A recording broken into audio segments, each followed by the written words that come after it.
Romans chapter 11, verse 8.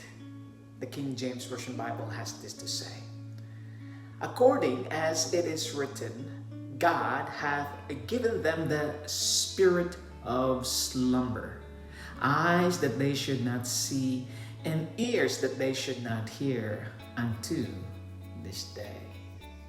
Spirit of slumber. Is slumber a person? You see, friends, the Spirit of God has been exalted and installed as a separate person other than God, our Father's omnipresence.